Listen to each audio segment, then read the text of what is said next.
A very, very good afternoon. A warm welcome to Dan Really Likes Wine, brought to you by Norman Goodfellows. And if you were watching the show on Monday and are getting just a touch of deja vu, well, yes, I'm back at the Itomi Taverna in ancient Messini, formerly Mavromati, but now known as ancient Messini, one of the real old world homes of ancient Greece, sitting just down below me, and I'll show you some images in a moment. The ruins of ancient Messini that every summer attract not just many tourists, but also many archaeological students from around the world coming to join a dig that every summer when I come through to see my wife's family, for this is her village, her chorio, as the Greeks would call it, there is even more uncovered in what is an already spectacular dig. So come to Mavromati, come to ancient Messini to have a look at the quality of the ruins, come for a fabulous meal at the Itomi Taverna, and most importantly, come and try some wine, because Nikos, who runs this particular establishment, has got a great selection. Now, you can have the typical rustic Greek wine, and one of the things I love about wine here in Greece is when you see it on the menu and it is the village wine, it's not served by the litre, it is served by the kilo.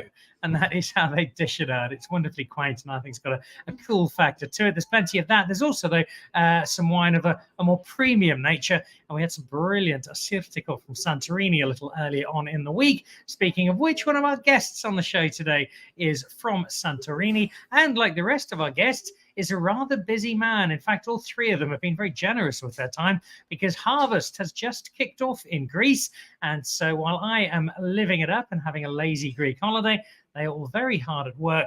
They've taken some time away from the fields and from the cellars to join me on the show. And so today we will be discussing some wine from some different areas of Greece, finding out more from one of our guests from last year's shows about how things have gone in the last 12 months, and from our other two, an introduction to what they do, and get a look at some of the Greek grapes that are really doing well. If you listen to the show on Monday, you'll have got an indication from Yannis Astakonopoulos as to what he feels is really showing Greece particularly well. I think there are a number of grapes doing that. And drinking wine in Greece, as was the case last year, is just an utter delight at the moment. The quality of Greek wine goes up and up and up, and it is in no small part thanks to winemakers like the three we have on the show today. So I'll introduce you to them in just a moment. Before we do that, though, let's have a quick look at some wine news.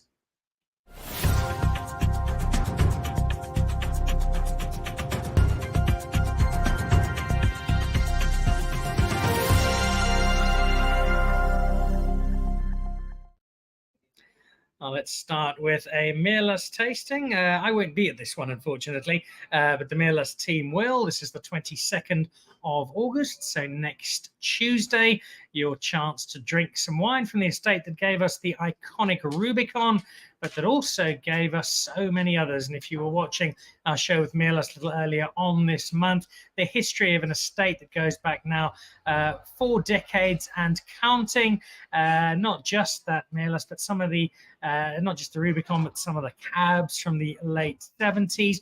And then more recently, some outstanding Chardonnay that I don't think gets nearly enough attention, as well as some Pinot Noir, an odd grape perhaps to come out of Stellenbosch, but one that the guys at Mirlust are doing particularly well. So your chance to taste those, and also to get the story of the Mirlust Red, initially the declassified Rubicon, that is now a standalone wine, almost a second label, but gee, it's really too good to want to classify it as that. If you want to get along, head over to the Norman Goodfellows website. 100 Rand will get you in, and all of that money goes to charity, tapas on the night, and the chance to try some great wine. Why would you not? 22 August, put that one in the diary. And then this is out at Murati on the 26th of August, and next weekend, the Vintage Wine Festival, Retro Rouge.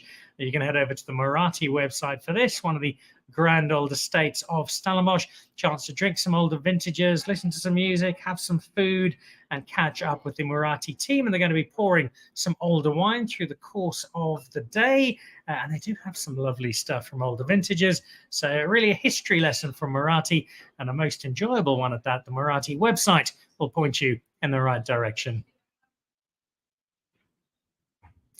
And the Swartland Seaside Party, you might have this in your diary already from last week. If not, put it in. Saturday, the 4th of November, the Seashell in Saldanha.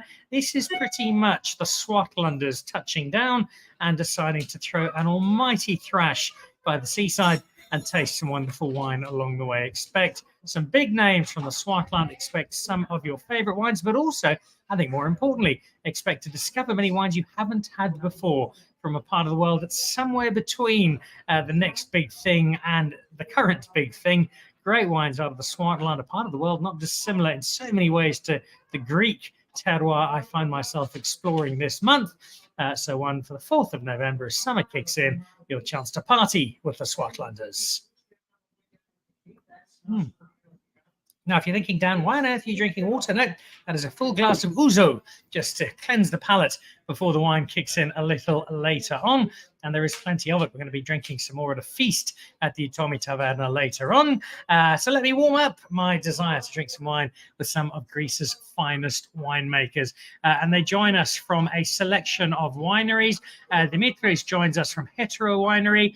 Aris is with us from Tselepos. And then a familiar face, Dimitri from Domaine Skouras, who was with us on the show last year.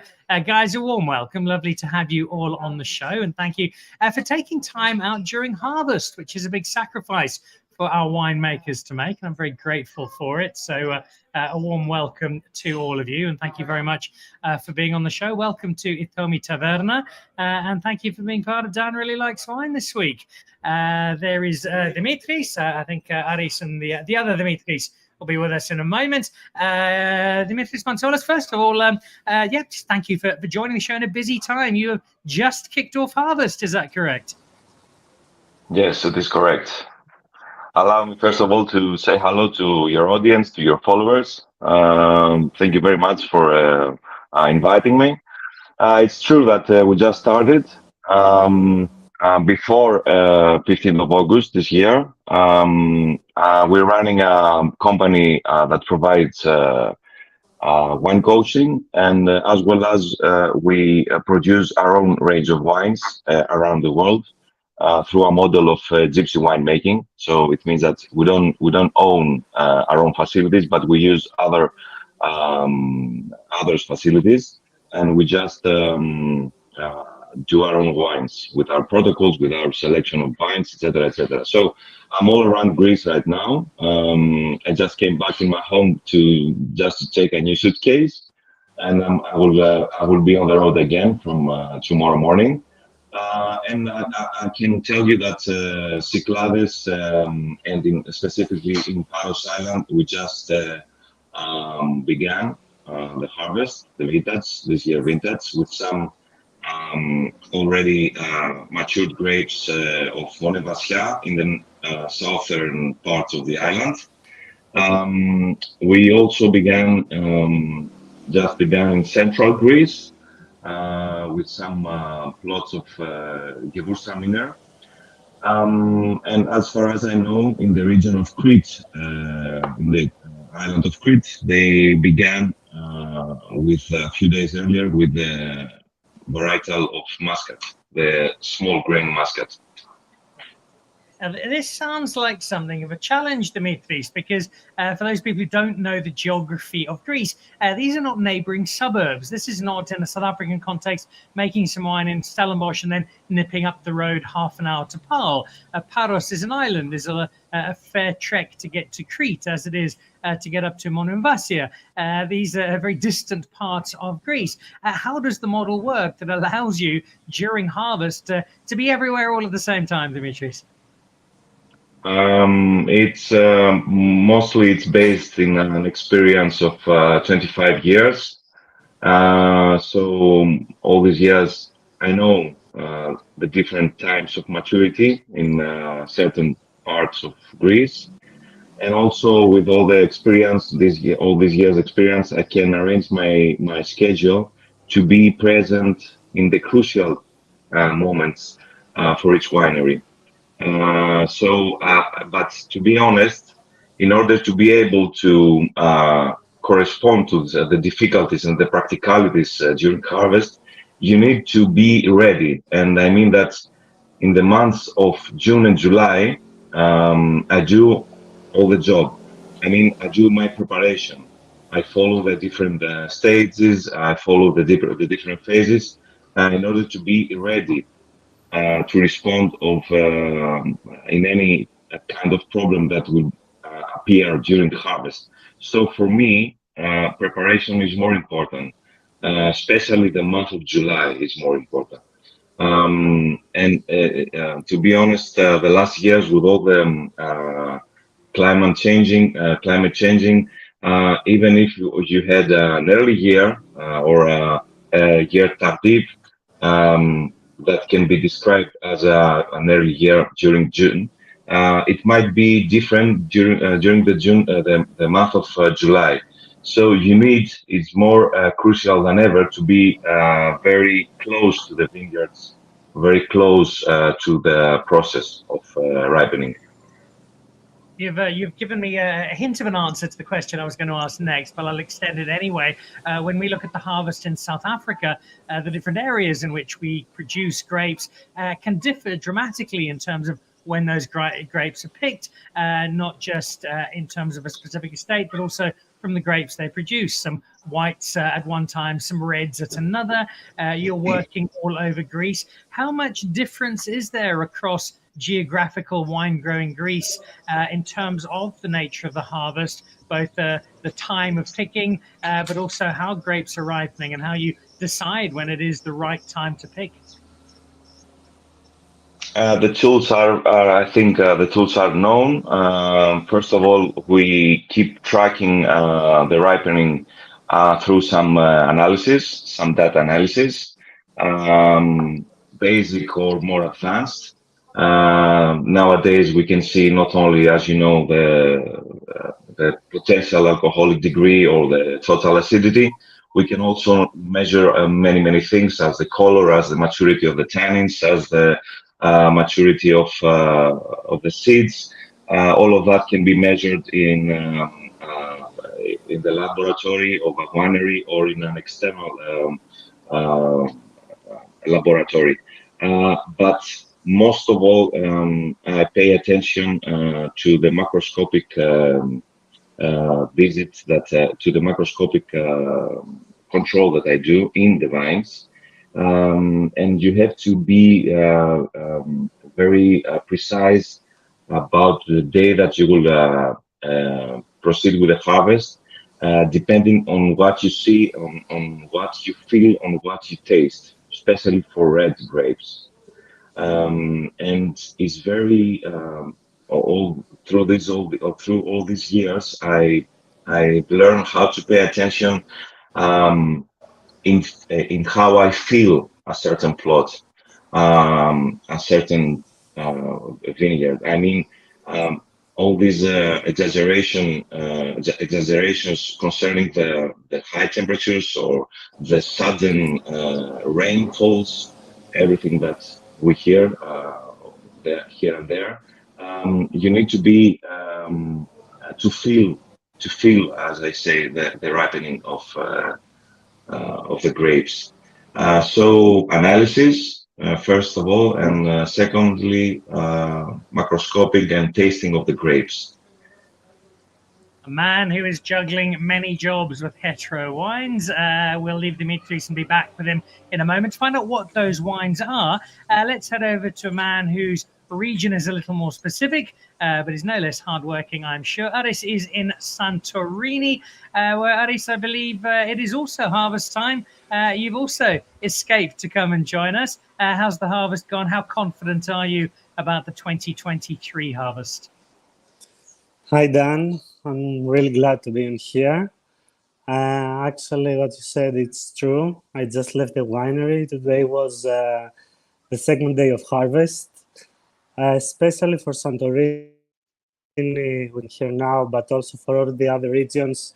It's a really challenging year in terms of quantities and qualities. Especially Santorini had a hail incident during the spring, so we've lost a significant percent of our production. But then again, this is our job. We know that things like that happen. We have to deal with them. And as some people say, this is one of the vintages that the winemaker has to prove his worth. So we remain positive and optimistic always. Not dissimilar to South Africa this year, where our winemakers, mostly because of rain, had some challenges. We hear the word Santorini and we instantly think Assyrtiko. I know there's more to Santorini than just Assyrtiko, but let's start with that. The Assyrtiko that you're making, tell us a little bit about the wine and about why Santorini Assyrtiko just continues to amaze and enchant people around the world, Aris. Yes, Assyrtiko has a lot of perks, both in terms of the place that it grows the best, that is Santorini. It benefits a lot from tourism and the exposure it has. But the most important thing, it's a really qualitative variety, but it's also very easy to cultivate, and it's really resistant, especially in a really hot climate as is Santorini. That is the reason that Assyrtiko is probably the only Greek variety that has started to be planted in other regions of the world. I know for sure that there are some plantings in Australia, California, and also your place in South Africa. And this is exactly because Assyrtiko has the capacity to retain its characteristics, like its crispy acidity, its aromatic profile, even in really hot conditions. Apart from that, it's a wide variety that has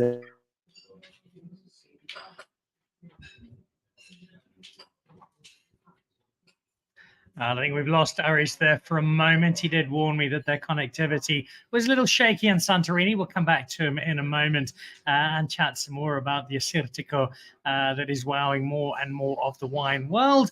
We're one Dimitris down. Let's go to our other and the return of an old friend on Dan Really Likes Wine, Dimitris Skouras. Welcome back to the show and lovely to have you with us. For people who weren't watching last year, just give us a quick reminder of the Skouras story and your own journey into wine, which is a wonderful one.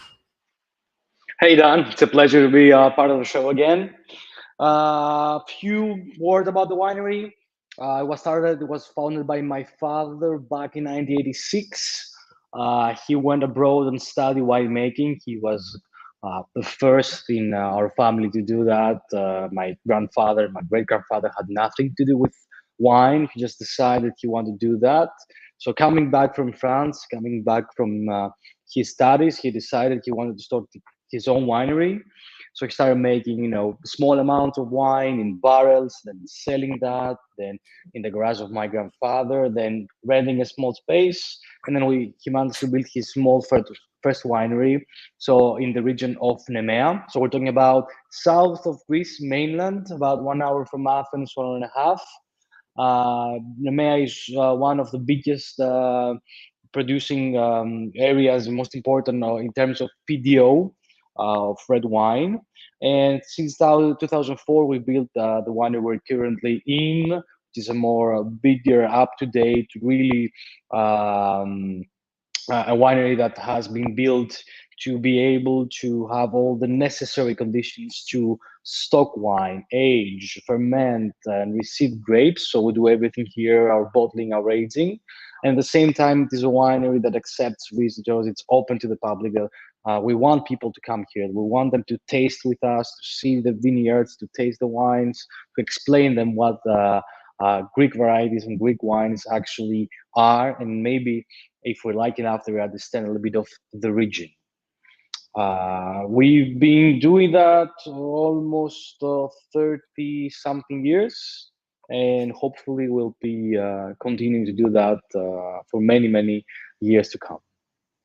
The fact that you you certainly will be doing that for many more decades to come and more is something you spoke about last year, and you've just reinforced it now. That is not just you guys. I think it speaks to a lot of the Greek wine industry that I've seen over the last 5-10 years develop as I've been spending time here, and that is the investment that's got in to education of winemakers, to the technology in the wineries, to work out in the fields or with the grapes, the vineyards themselves. There's been a lot of time, a lot of resources put into the wine industry, and I think you guys are a really good example, Dimitris, of how that has clearly paid off, how it has taken a very good wine estate and made it exceptional, and done that with a number of wine areas across Greece, as there's been more time and money spent on improving the quality of Greek wine. Absolutely, absolutely.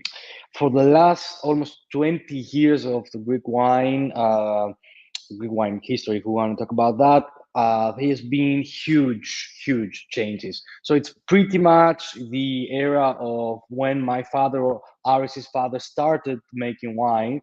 Or there was a play in Greece. There were like 4 or 5 big players making wine, and there were a lot of tiny wineries. And the production was dominated mostly with international varieties. They were planting Cabernet, they were planting Syrah, Chardonnay, etc., etc. And there was this new era of winemakers that came and planted Greek varieties like Georgitico, Assyrtiko, Moscofilero, and Xenomavro, and they started, paying attention to our local indigenous varieties, making better and better wine, showcasing them to the public, exporting them, and building a better image year after year of the Greek wine. I think if we talk about Greek wine, we would say that at this point today, it has the best image and recognition that it has ever seen in terms of history. And every year, things are getting better and better and better. I think people are being, as you said, educated in wine. They're investing money, they're investing time, and they want to make better wines. They want to develop the Greek varieties, and they want to show the world the unique little what a unique little country can do with this special Mediterranean climate that we have. I want to ask you a bit about the specific wines later on in the show, but I will ask you about this particular vintage. And again, because of the improvement in quality of Greek wine from the years where kind of Greek wine was almost a generic space, and it was mostly what people thought they would get in tavernas. It's changed dramatically. Now we're looking at vintages. We're looking at years. It's not just a great Greek wine, but is it a great year as well? What for you has the 2023 vintage been like? What can we expect from Skouras in this particular year? So it's always a tricky question to kind of preview what the year will be. I don't like, to forecast before I've done with my fermentations. It is sure for Greece a difficult year. There has been a very difficult beginning of summer, and May and June, where we had continuous small rains that kind of provoked the best, in a way, bad conditions to develop all kinds of diseases. There was huge humidity with hot sun, so the perfect temperatures and climate to develop diseases. And a lot of people in general had problems with the grapes. There was a lot of powdery mildew and mildew. So all over Greece, we're hearing that there were a lot of problems. So the sure thing is that people that were very active on the vineyards, that were paying attention to the forecast, managed to do a very good job, as usually good with the growers too. But I'm sure that this year the production will be way lower because of that.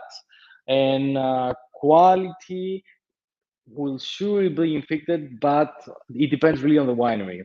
What I mean is that we know that there are problems outside. We have a winery that is built to kind of, we do a selection of all the grapes that we receive. So we have a vineyard that's slightly infected by something. We will sort it out. So only the good grapes will get in. So do double sorting, one in the vineyard, one in the winery. I can tell you that our grapes, the vineyards that we cultivate, are in very nice conditions.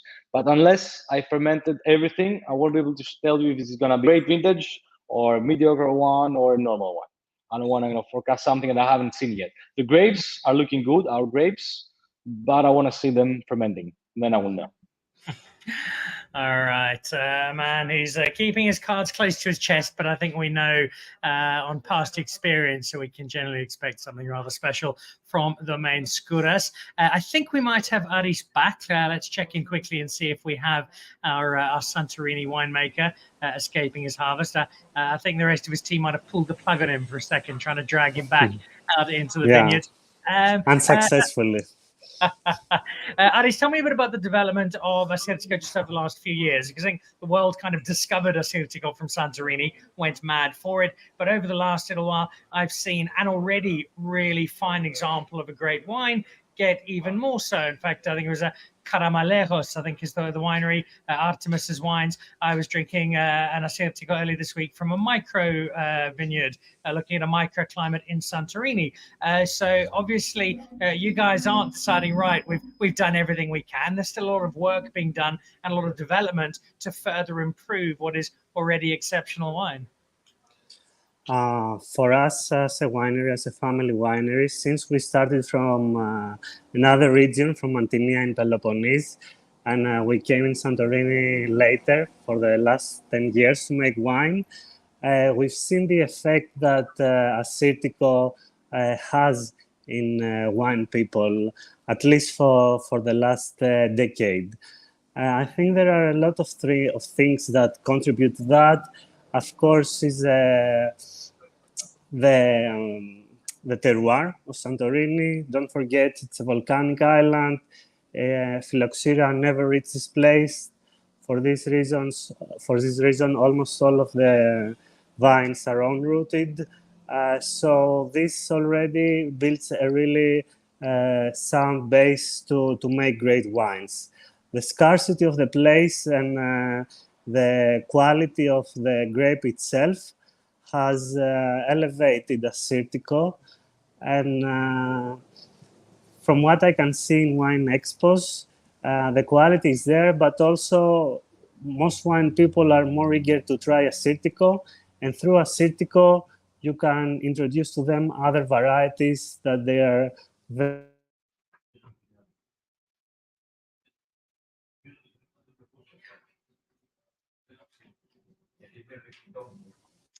I don't know if you can hear me. We lost you there for a second, Aris, but we got the majority of that. And Assyrtiko is a fascinating one for us as South Africans. I want to come back to you in a moment and ask you some advice for making Assyrtiko in South Africa. Let's drop back to Dimitris and Hetero Wines, though, making wine across Greece.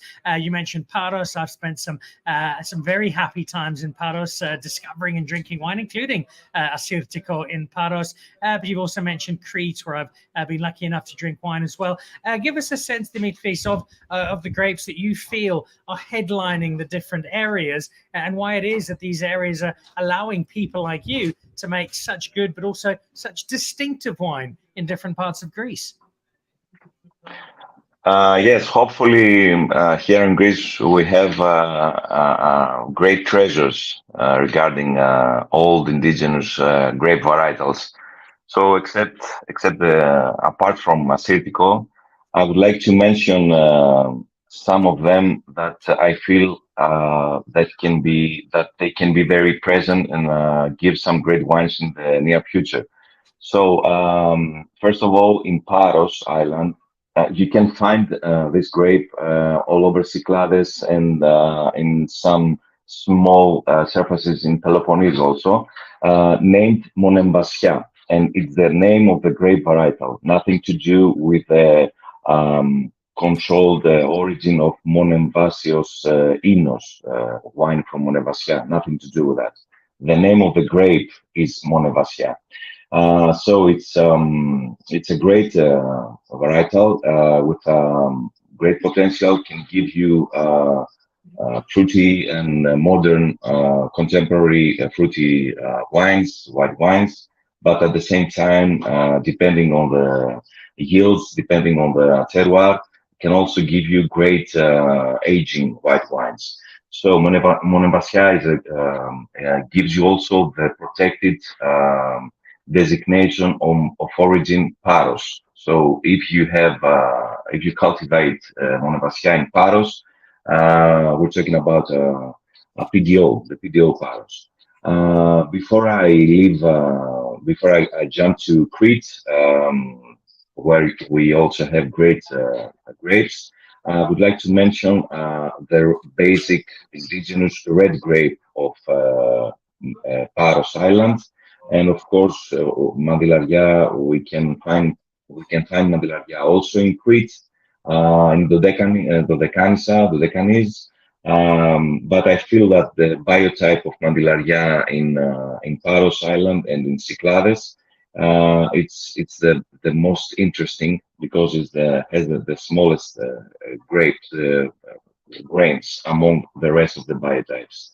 And it's very interesting to know for the consumers and the audience that PDO, the red PDO Paros, protected designation of origin Paros red, is the only one in Greece that allows you to co-vinificate percentage of Mandilaria, the red grape, and a percentage of Monevassia.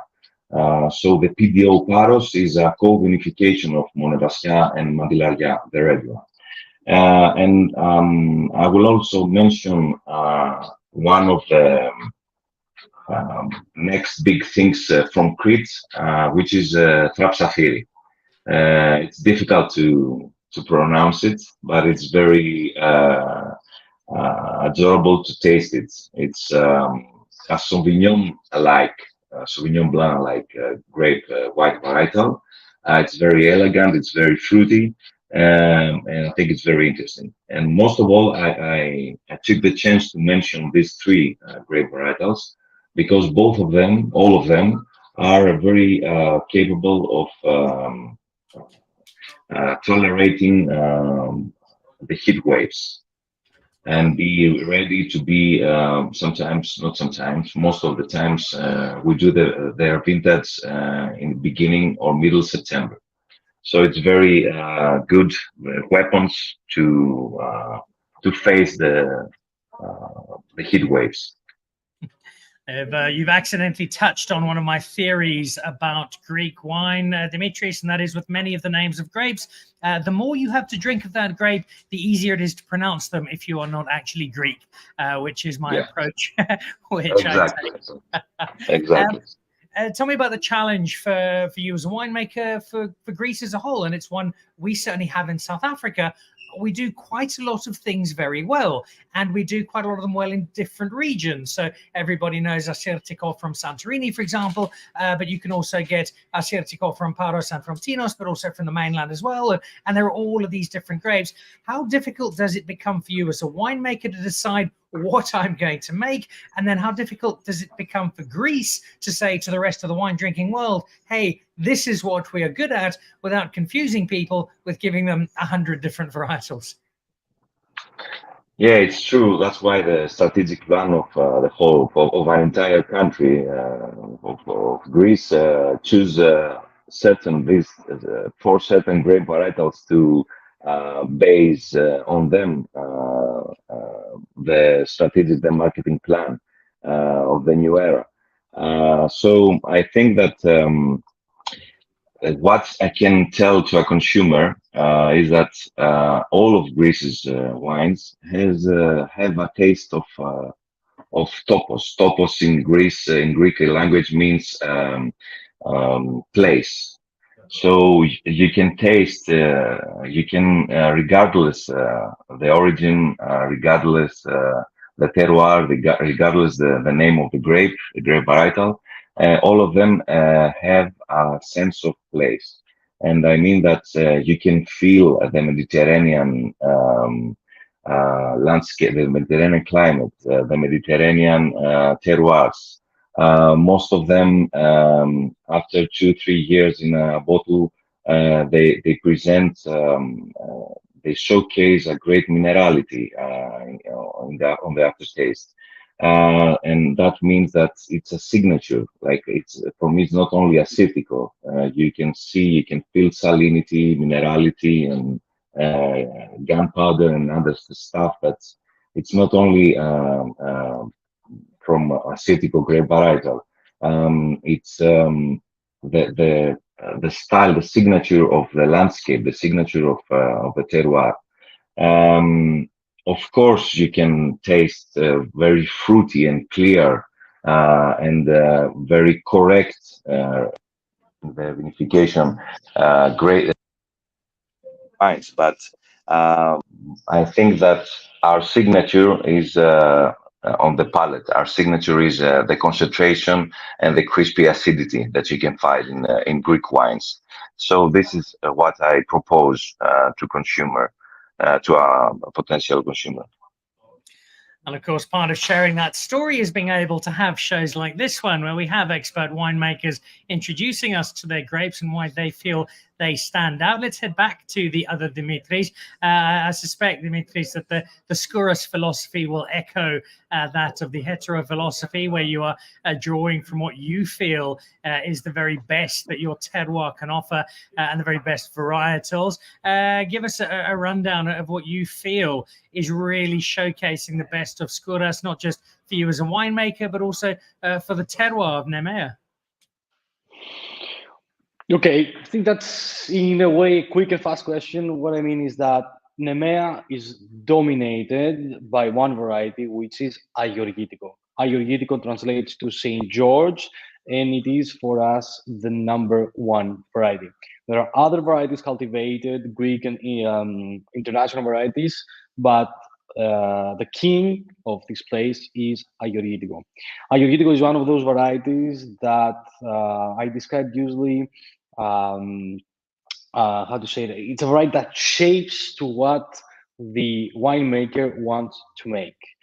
Nemea has this amazing thing where you can find all kinds of soils and all kinds of elevations. So you start from 100 meters and you go up to 1,000 meters. And then you have plateaus and you have valleys and you have foothills and you have hillsides and all these kinds of different locations with different soils and different expositions to the sun, that if you're a winemaker, you just come in the and you say, what kind of wine do I want to make? I want to make a rosé. Okay, I'll go high in a plateau to have nice fruit and nice character. I want to make a more powerful, if you want, tannin-dominated red. Then I'll go probably to not very high, about 300 meters, and I'll try to find a hillside to have nice, more kind of rich soils. It's really about what the winemaker wants to do and what is, if you go in the other way around, the vineyard giving to you. So if your vineyards are planted higher and you are on white soils with clay, you usually get more finesse with a little bit more tannin. If they're lower to more restricted soil, you get more power in your Agorgitico. It's really about discovering the Agorgitico. And for me, it's a big pleasure because when I usually show our Agorgiticos, I try to show them sometimes different vineyards and where they are located and what kind of style they produce a wine. And the great thing is that if you try 10 different Agorgiticos from 10 different producers, they're never the same. It's the opposite of Assyrtiko. If you try one Assyrtiko, you get the idea of Santorini. It's always mineral, acid with a very nice body, complex, very nice variety. If you try the Agorgiticos, you need to try 5, 8, or 10 of them to understand what the variety is like. And that, for me, even if it's complex, at the same time, it's really interesting to dive into the complexity of the Agorgitico. By extension, then it offers both challenge and reward to a winemaker in terms of what a particular terroir, particular vintage will express. It is a grape, Dimitris, we're starting to see a bit of in South Africa as the climate gets drier, particularly in places like the Swartland, the west coast of South Africa. We are seeing a Hetero being planted. What would your advice be to winemakers in South Africa who are looking to work with the grape? And why should South African wine drinkers be looking out for this as an exciting addition to what we can produce? That's a tricky question because Agorgitico in different. I know how the Agorgitico reacts in EMEA and in altitude. So in South Africa, I'm not sure how it will react. I'm pretty sure it can tolerate heat. It can really adapt to the climate. I have no doubts of that. My advice would be, it's difficult to decide because Agorgitico doesn't have a character just by itself. It adapts to the climate and the soil. So my advice would be to really pay attention on where you plant the agricultico, how high it is, what's the exposition, what kind of soil you have, and really try and see what it gives to you. And understand that if you plant it there, is it gonna give you a more tannic kind of red? Is gonna give you a more fruity style of red? Is gonna be more like a rosé, or is gonna be this kind of finesse agricultico that you have, depending on the soil? So it's really about planting the agricultico and check what it gives you in terms of fruit. After that, what the consumers might expect, I think it's a variety that will definitely do very well, and it will definitely produce wines with a lot of juicy red fruit character, more like cassis style, liqueur de cassis, with a little bit of just a touch of spices. It's a wine that's really really really easy to enjoy just from for the first sip. It is one of those red wines that you can certainly drink during summer, but it's yes, it can have a lighter interpretation, but it certainly doesn't lack substance, and we've been having a lot of it very happily over the course of this year's annual pilgrimage to Greece. I want to put a similar question, Aris, to you regarding varietal. It's been mentioned by a couple of you this evening that Assyrtiko is finding its way to South Africa. Our first two commercially released Assyrtikos have now hit the market, and they've done pretty well. But the benchmark, that is Santorini, still sits on the horizon. What should we be telling our winemakers in South Africa about getting the best out of Assyrtiko as a grape? For me, it's really important concerning Assyrtiko that you shouldn't really experiment a lot with the alcohol levels, because I know there is a trend in the market to have lower alcoholic wines. But from my experience in Santorini, I've seen that Assyrtiko needs a certain level of alcohol so that there is a balance between ripeness and acidity. I also wanted to add up to what Dimitris said before. We could make a similar comparison also between Assyrtiko and Moschofilero, which are the two main ambassador varieties of Greece. As he said as well, Assyrtiko is a variety that can adapt everywhere. So winemakers will find a way to take the expression they want. On the other hand, someone that gets introduced to Greek wine can also try Moschofilero, which is a variety that I started working with, which is a totally different story. Unlike Assyrtiko, it can only adapt to a specific area in Greece because of the high elevation and the more continental climate. It has a higher aromatic profile, but a lighter body than Assyrtiko. So it's like the two sides of the coin would be Greece. It's good to have two completely different varieties so people can understand that Greece has a diversity of indigenous varieties, but in the same time, as you said before, we shouldn't try to confuse them with numerous varieties and lose the focus on that. I will, though, ask you immediately about some of those other varieties, though, because a little earlier on this week, I think it was some Samadini and Samatiri and Samadini. I think those are the two grapes. Tell me a little bit about those, Aris. Yeah, Mantinia is a region where Moschofilero is grown. It's actually a plateau in the center of Peloponnese. The elevation is about 800 meters high, and it's the only area in Greece that you can actually grow Moschofilero. Moschofilero is a pink variety that it's known for the white wines. But the last 10 years, we've seen the winemakers experimenting with new styles. I think it's a multi-dynamic variety. We ourselves make sparkling white, rosé, and kind of a pale red wine from Moschofilero. Moscofilero is really aromatic. That's why, from his name, a lot of people that try it, it has some terpenic aromas, and always it's confused with the Muscat grape family. I always get that question. The truth is, it's a really good question to ask because aromas resemble one the other, but there has been research that shows that these varieties are not related. Another really important aspect of the terroir is the diurnal rains, exactly because of the high altitude. Myself, I've experienced a temperature difference even of 20 degrees Celsius between the same day. I often joke around that I need to open the AC in the morning and the heater at night, which is a really good thing because it retains the aromas and the acidity, but at the same time, it allows for ripeness. It's a wine that is easy for entry consumers. So it's another great variety to introduce to someone that doesn't know a lot about Greek wine, apart from Assyrtiko probably. And it's a wine that has a lot of other potential as well, in my opinion. It's crazy when you say that there is no relation between Moscofilero and Muscat. When you pick up the nose and then the mouthfeel afterwards, you'll be very surprised to find that out. It is true, but it will give you an idea as to what to expect from Moscofilero if you've had some Muscat Alexandra or similar. We're almost wrapping up.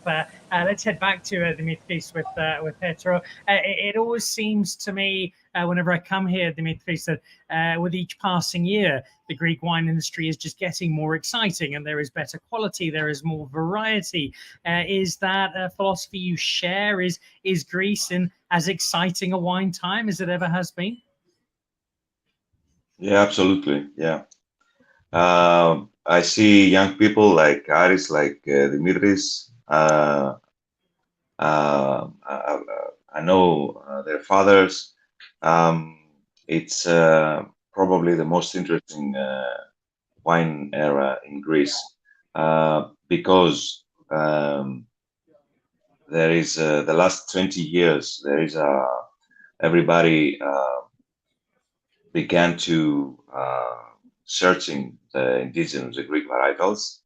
I think that even before the last 20 years, the quality in the winery, the quality of the vinification was certain, was something that already was known. The last 2 decades, I think that the job in the vineyards is more sophisticated, more in detail.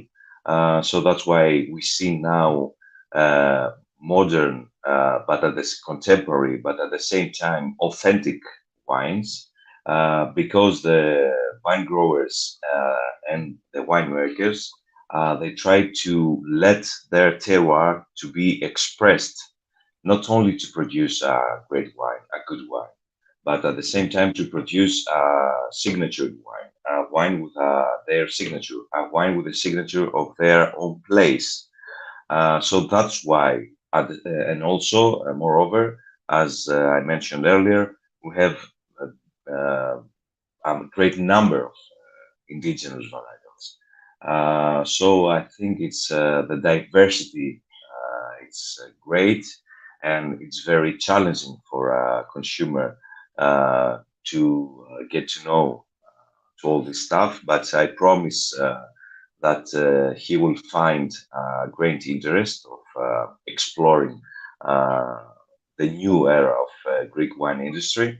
The only thing that I want to mention as a disadvantage at the moment is that, as I said, there is a great number of local varietals, but we need to face a problem with the raw material, the plants. So I think that we need another 20 years. As far as I know, we have good plants of Agirgitico, disinfected from viruses. We have from Xenomavro, but in order to be able to produce great wines and in a sustainable way for the vine grower and the winemaker, we need to research and disinfect much more grape varietals than Xenomavro and Ayurvedico. So I think that I need to say to the consumer and to your audience that the near future, I think it's going to be even more exciting for the Greek wine industry. So some challenges in the vineyards are recognized, but it sounds like they are being addressed. You also lead to the question I put to our other Dimitris, Mr. Skouras. How do we take the challenge that Dimitris has spoken of there and take Greek wine, which, let's be honest, in most parts of the world outside of Greece, is still a quirk. It's still unusual to find a bottle of Greek wine, certainly in South Africa, but in many other countries, there might be 1 or 2 bottles on the wine list, but it's not mainstream yet. How do you, as the Greek wine community, start to shift that and make more people aware of just how well you're making wine, how good that wine is, and why a bottle of Greek wine is one they should be opting for? All right, that's a very good question. First of all, we need to understand that the production of Greece is actually very small. What I mean is that I think the total production of Greece is about less than a fourth or half of what Bordeaux by itself does, which means that Greek wines will never be really, really mainstream. It means that there will never be enough Greek wine to really, to sell everywhere and for everyone to understand and taste and see and maybe taste in all parts of the world. Which means that there has to be very nice specific planning of taking the message across, making people understand Greek wine, come in contact with that, but will never be a mass producing wine. Now, how do you make people understand Greek wine? It's always by bringing them in contact with that. And that means that we put forward some most well-known Greek varieties, the ones that are produced in a certain number, so they can be out there, they can be shown and compared to, such as Moscow Filero, such as Xenomavro, Sirtico, and Ayurvedico. And we try to do 2 things. One, go there, visit the country, do tastings, explain, being part of your show. That makes that too. And the second part is to bring people here. It's to bring sommeliers to visit the wineries, to visit our region. It's people that just come to visit Greece and go in Santorini and go in Nafplio and go in Thessaloniki and Athens. That when they go in a wine bar or a taverna, they will try Greek wine and really like it. So it's about addressing all those different points where happiness and wine meet and kind of try to put the message across of Greek wine. Well, I hope that being on Dan Really Likes Wine does help to nudge that in the right direction. I think the key job, though, is the one that is being done by yourselves through the caliber of your wine, and that message is sending out to the world, told by the fact that there is so much energy and excitement to the Greek wine industry. And I'll finish with Aris on that particular note. You are, in many ways, the wine capital of Greece and Santorini, in terms of this is where so many people get their first introduction to Greek wine. And hopefully it is just an introduction. And from Assyrtiko, they're going on to explore more grapes and more regions and more of the Greek wine space. But as somebody from Santorini, you've got a big job on your shoulders showing your wine to the world. What, Aris, is exciting you most about Greek wine at the moment? A lot of things, but I think the most important is that I don't think we have reached our peak in making really qualitative wines. I think as Dimitris said earlier, Greece doesn't have huge quantities. It will never be able to compete in very low price range wines. That's why we are focused in the niche market. And by improving the quality of our wines even further, we can make this step forward. I think it's really doable in the future. We have to thank the generation of our fathers that put the foundations. And so it's our responsibility as a new generation to take this one step further, always having as our first priority to improve quality. And by that, I think the word for Greek wine will spread even further and we'll have even greater exposure. Well, the wine is doing a big job therein, as are you guys. And I said this last year that Greek wine is in a very exciting space. I think it's even more so this year. And that trend is on the up, really supplemented by the fact that, as we said at the start of the show, there's been more investments in Greek wine in every area required. Quality of wine is just getting better and better. And also that real focus, as all three of our guests today have spoken of focusing on the Greek varietals, on getting the best out of local terroir and the grapes that have such an historical home here in Greece, and as a result, producing wine that doesn't just speak of Greece, it screams and shouts of Greece. And that is exactly what the very best wine should be doing, reflecting its history and its terroir and its sense of place. Guys, to all of you, thank you so much. Sacrificing some time during the middle of harvest, especially, I think there must be 3 or 4 of you, Dimitris Mansolas. I don't think there's only one of you, given how much you seem to be covering at the moment. Dimitris Skouras, lovely to have you back on the show again. And Aris, the Santorini wines, leading the charge in South Africa. But you never know, we might be having some Hetero and some Skouras wines over there soon as well. Guys, to all of you, thank you. Best of luck with the harvest. Hope it comes through well. Thank you. And thank you so much, Dan. In person next time as well. Thank you, Dan. Have a great time in Greece. There we go. To Dimitris and an Aris on today's show. Dan Really Likes Wine, brought to you by Norman Goodfellows from Itomi Taverna in ancient Messini in the Peloponnese in Greece. Wrapping up today's show.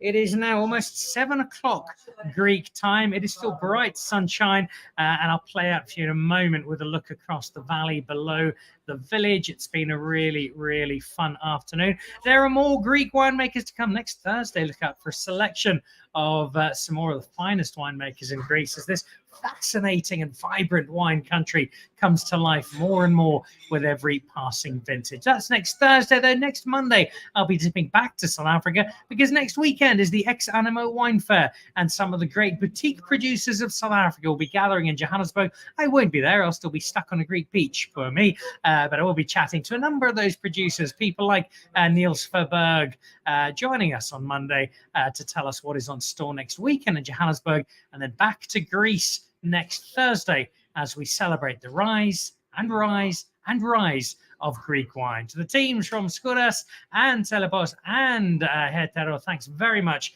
to Dimitris and to Aris from joining us. I'll see you back again on Monday. Have a lovely weekend. This is Dan Really Likes Wine, brought to you by Norman Goodfellows, and this is The View from the Itomi Taverna in the heart of Greece.